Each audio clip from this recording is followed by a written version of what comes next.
Right now, somewhere on the ocean, a massive cargo ship is threading through a stretch of water so narrow you could stand on one shore and see the other side. There are no explosions, no soldiers, no drama, just a ship.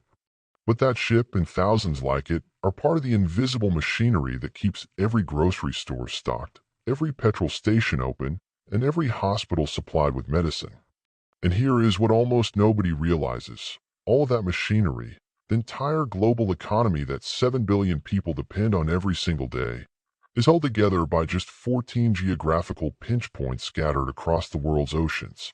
These are called choke points, and they are exactly what the name suggests. Passages so narrow, so strategically placed, that whoever controls them controls the flow of civilization itself. Close even one of them, and the effects ripple outward within days. Prices rise, shelves empty, supply chains fracture. Close several of them at once, and we are looking at a global economic crisis unlike anything most living people have ever witnessed. Today we're going to travel through all 14 of them. We are going to understand exactly where they are, why they matter, and what would happen to your daily life if they were to disappear. And by the end, one thing will become very clear. The countries that have positioned themselves near these passages have not done so by accident. We begin our journey in the Middle East, because it is here that the most economically explosive choke points on Earth are clustered together. And it is here that the consequences of disruption will be felt fastest and most severely. The first and most critical is the Strait of Hormuz. Picture a corridor of water, roughly 33 kilometers wide at its narrowest point, squeezed between the coastlines of Iran and Oman. Every single day, enormous oil tankers loaded with crude from Saudi Arabia, the UAE, Kuwait, Iraq, and Qatar pass through this stretch of water in a slow, deliberate procession. The numbers are almost impossible to comprehend. More than 30% of all the oil traded at sea in the entire world passes through the single passage. Not 30% of regional trade. 30% of global seaborne oil. Every barrel that fuels a car in Germany, a factory in Japan, or a power station in South Korea has to pass through this narrow corridor. Now think about what sits on the northern shore of that corridor. Iran. A country that has spent decades in conflict, economic, diplomatic, and sometimes physical, with the United States and its allies. Iranian officials have, at various points in history, raised the possibility of closing the strait during times of crisis. They have never followed through completely, because the consequences would be catastrophic for everyone including themselves. But the threat alone is enough to keep oil markets jittery and American naval commanders watching that stretch of water with extraordinary attention. The Strait of Hormuz is not just an energy choke point. It is a geopolitical pressure valve. When tensions rise between Washington and Tehran, oil prices move. When there are incidents involving tankers in the Gulf, and there have been several in recent years, the entire world holds its breath. That is not an accident. That is the geography of power. From Hormuz, we sail westward and south, and before long we arrive at the second great doorway of the Middle East, the Bab el-Mandeb Strait. In Arabic, the name means the Gate of Grief, and it has earned that name through centuries of shipwrecks, piracy, and violence. This passage sits between the southwestern tip of Yemen and the East African nation of Djibouti, and it serves as the southern entrance to the Red Sea. If you are a ship carrying goods from Asia to Europe, and hundreds of ships make that journey every week, you have no realistic choice but to pass through this gate. It is the only practical entry point to the Red Sea from the south, and from there, the route continues north to the Suez Canal, through the Mediterranean, and into European ports. The problem is Yemen. The country has been torn apart by a brutal civil war for years, and out of that chaos has emerged a Houthi movement that has demonstrated a disturbing willingness and capability to attack international shipping. In recent years, commercial vessels passing through the Bab el-Mandeb have faced drone strikes, missile attacks, and threats of seizure. Major shipping companies have had to make a decision, risk the passage, or take the alternative route around the entire continent of Africa. That alternative route adds thousands of kilometers, weeks of travel time, and enormous additional fuel costs. Every extra cost absorbed by a shipping company eventually gets passed on. And it is ordinary consumers who pay the price, in the form of higher costs for everything from electronics to clothing to food. The third choke point in this cluster is the most famous of the three, the Suez Canal. Unlike the other passages, the Suez is not a natural geographic feature. It is a man-made canal dug through the desert of northeastern Egypt in the 19th century, connecting the Red Sea to the Mediterranean. Without it, a ship traveling from the Indian Ocean to northern Europe would have to sail all the way around Africa, adding between 2 and 3 weeks to the journey, depending on the vessel. The canal is roughly 193 kilometers long, and it is one of the most intensely managed stretches of water in the world. Egyptian canal authorities coordinate the movement of dozens of ships every single day, timing convoys, managing traffic, collecting fees that form one of the most significant sources of revenue for the Egyptian government. The entire architecture of global trade between East and West is built around this canal's existence. And then, in March 2021, a single container ship named Ever Given got stuck. The vessel, one of the largest container ships ever built, ran aground across the canal's width during a sandstorm, blocking it completely. It took 6 days to free it. In those 6 days, hundreds of ships backed up at both ends of the canal. Billions of dollars in cargo sat motionless in the water. Global supply chains were disrupted. And the world suddenly remembered something it had conveniently forgotten, that all of this infrastructure, all of this efficiency, all of this interconnected commerce depends on a remarkably fragile set of physical passages. Moving northwest from the Suez, we enter the Mediterranean, and we reach the western edge of that ancient sea, the Strait of Gibraltar. This is one of the most historically significant passages on Earth. A narrow channel, roughly 14 kilometers wide at its tightest point, separating the southern tip of Spain from the northern coast of Morocco. On one side, Europe. On the other, Africa. Between them, the only natural connection between the Atlantic Ocean and the Mediterranean Sea. For centuries, whoever controlled Gibraltar controlled access to the entire Mediterranean. The Phoenicians understood this. The Romans understood this. The Ottoman Empire understood this. And the British certainly understood it, which is why they seized Gibraltar in 1704 and have held it ever since. Even today, Gibraltar is a British overseas territory, home to a significant naval presence, sitting at the mouth of the sea that connects the economies of southern and eastern Europe to the wider world. If Gibraltar were to close, due to conflict, natural disaster, or political breakdown, the Mediterranean Sea would essentially become a closed body of water. Spain, France, Italy, Greece, Croatia, Turkey, Egypt, Israel, Lebanon, and every other country with a Mediterranean coastline would be cut off from direct sea access to the Atlantic. Ships would have to sail north around the United Kingdom, through rougher seas, adding considerable time and cost to every European shipping route. Continuing eastward through the Mediterranean, we arrive at one of the most geopolitically sensitive choke points in Europe, actually a pair of them, the Bosphorus Strait and the Dardanelles, both controlled by Turkey. These two passages connect the Black Sea to the Mediterranean. They are, for several major countries, the only navigable exits to open ocean. Ukraine's grain exports flow through them. Romania's trade passes through them. And perhaps most significantly, they are Russia's only year-round sea route to the world beyond its own frozen northern ports. Russia has enormous coastline, on the Arctic Ocean, on the Pacific, on the Baltic. But the Arctic is largely frozen, the Pacific is distant from Russia's western industrial heartland, and the Baltic is a closed sea requiring passage through other narrow passages before reaching open ocean. The Black Sea, and the Turkish straits that lead out of it, represent Russia's most strategically vital maritime corridor. This geographical reality gives Turkey a form of leverage over Russia that no army could easily replicate.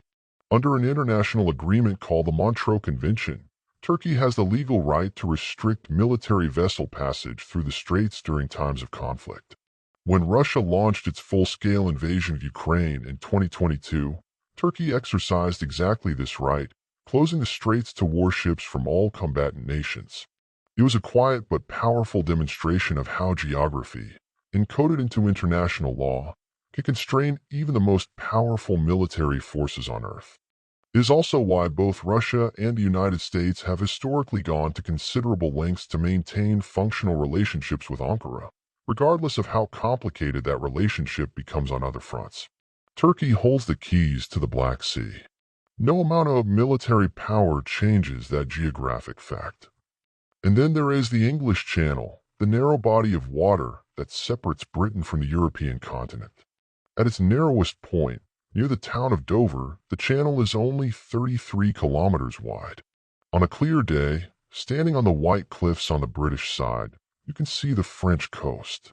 More than 400 commercial ships pass through the Dover Strait every single day, making it one of the busiest shipping lanes in the world by volume. It is the gateway to Rotterdam, Europe's largest port, and the entry point for goods flowing in and out of much of northern and western Europe. During the Second World War, control of the channel was arguably the most critical strategic objective in the entire European theater. Hitler's inability to establish control over it, thanks to the Royal Air Force's resistance in the Battle of Britain, meant that Britain remained in the war and ultimately that the Western Allies could build the foundation for eventual victory. Now we shift our attention eastward to the passages that will define the balance of global power in the 21st century. The Strait of Malacca is a 550-kilometer long passage between the Malay Peninsula and the Indonesian island of Sumatra. It connects the Indian Ocean to the South China Sea, and through it flows approximately a quarter of all global maritime trade. Oil from the Middle East heading to China, Japan, and South Korea passes through Malacca. Consumer goods manufactured in East Asia and bound for Europe pass through Malacca. Liquefied natural gas, raw materials, agricultural products, all of it funnels through this one narrow passage. For China, the Strait of Malacca is simultaneously a lifeline and a vulnerability.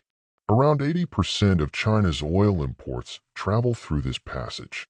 Without it, China's manufacturing sector, its transportation networks, its cities, its military, all would face a severe energy crisis within weeks.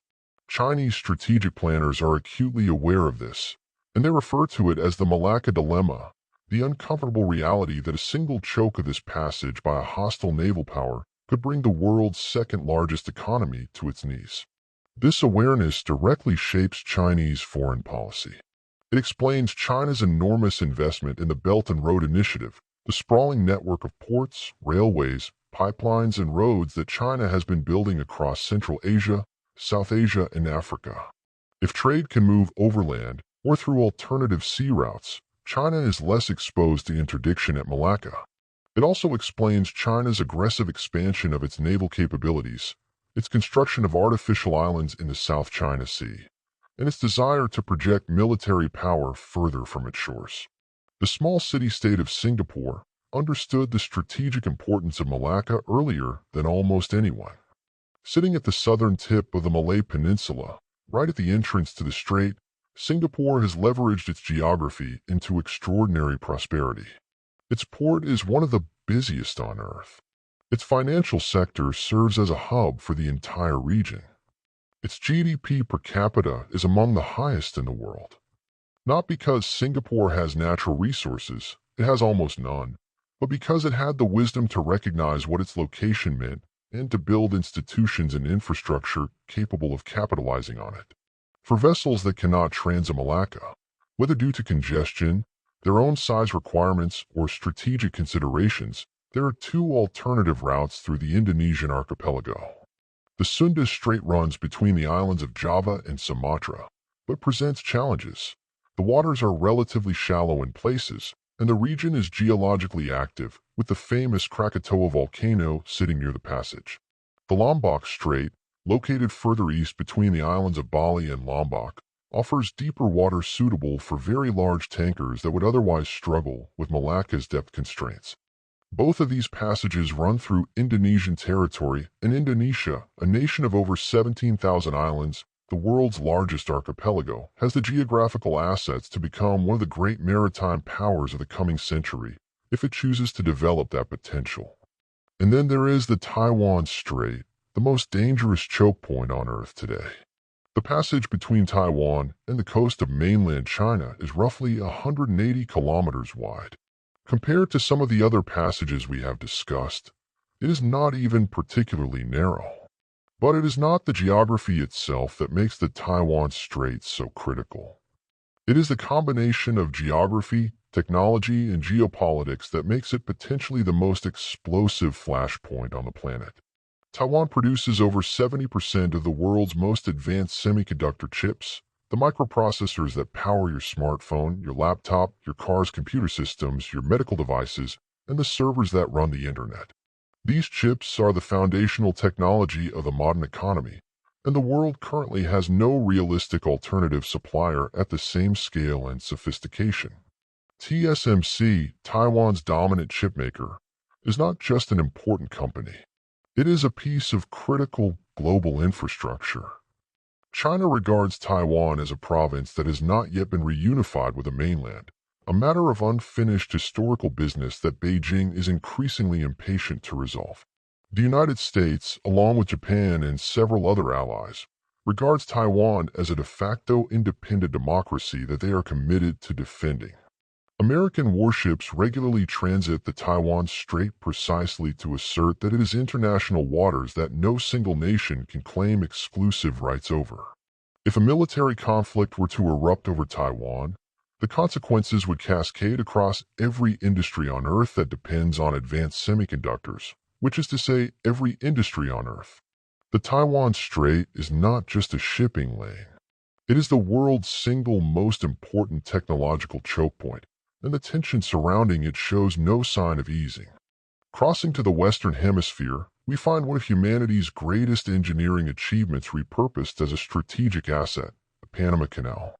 Before the canal existed, a ship sailing from the eastern coast of the United States to its western coast had to sail south through the Caribbean, down the entire length of South America, around Cape Horn at the continent's southern tip, and back up the Pacific coast, a journey of roughly 20,000 kilometers that could take months.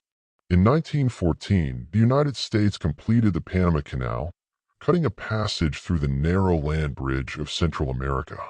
The journey between the two coasts shrank to less than 80 kilometers of canal. The engineering required to build it was extraordinary. The canal uses a lock system, essentially a series of water-filled chambers that lift ships over the mountain ridge dividing the two oceans, then lower them again on the other side. Modern expansions have widened the canal to accommodate the largest contemporary container ships.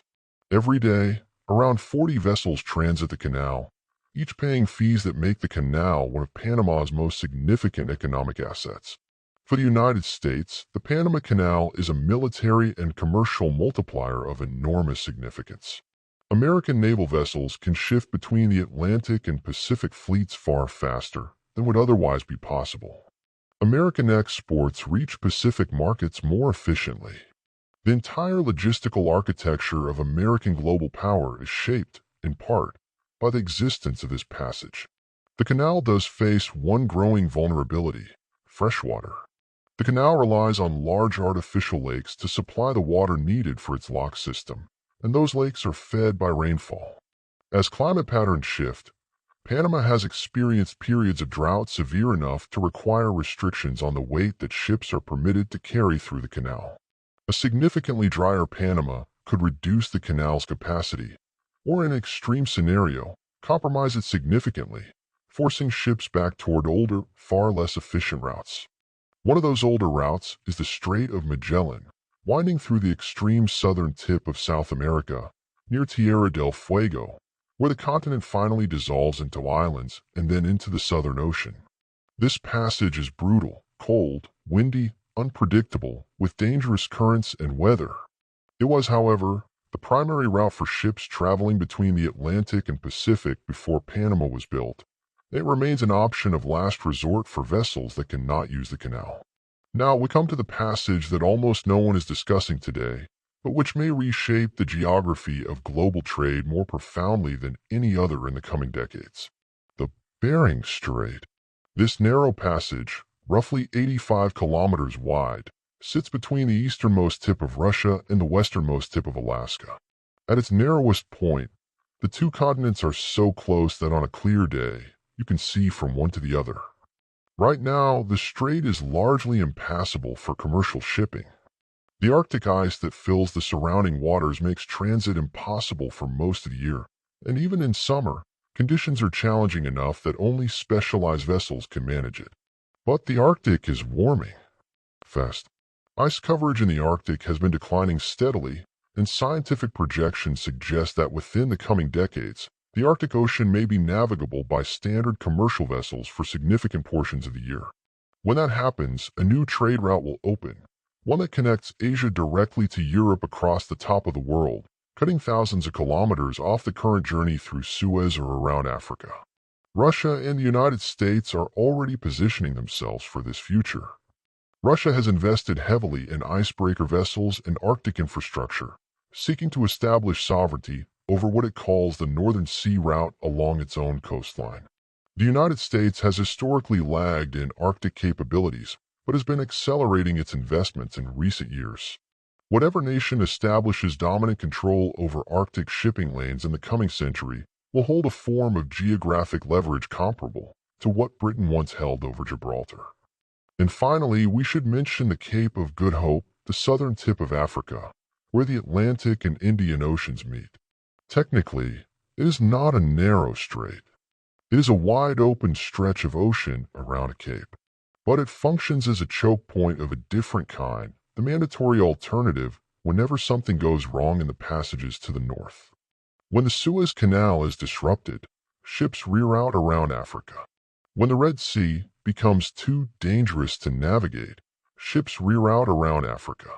The Cape of Good Hope is the world's backup route, and its traffic increases whenever the more efficient passages become unavailable or unsafe. 14 passages. 14 narrow stretches of water, each one connecting something essential to something that needs it. Oil to energy-hungry economies. Raw materials to factories. Finished goods to consumers. Food to people who would otherwise go without. What is remarkable when you stand back and look at all 14 of them together is how few they are. The entire nervous system of global commerce, the infrastructure that allows 7 billion people to live the lives they live, runs through 14 geographical features, most of them less than 50 kilometers wide at their narrowest. That is an extraordinary level of concentration of vulnerability for something as important as the global economy. And here is something worth sitting with. The United States has established a military or strategic presence, directly or through alliances, near the vast majority of these passages. That is not a coincidence. It is the result of decades of deliberate strategic thinking by people who understood geography the way chess grandmasters understand the board. American power in the modern era is not primarily about the size of its army or the number of its nuclear warheads. It is about those ships, those bases, those alliances, and those narrow passages. Whether that arrangement is stable in the long run, given rising Chinese power, Russian assertiveness, climate disruption to established routes, and the emergence of new passages in a warming Arctic, is one of the most important questions of our time. The map of global choke points is not fixed. Geography is permanent, but who controls geography is always contested. The next time you fill your car with petrol, open a package delivered to your door, or take a medication prescribed by your doctor, some part of that journey passed through one of these 14 passages. That is how connected you already are to these distant, narrow stretches of water, whether you know it or not.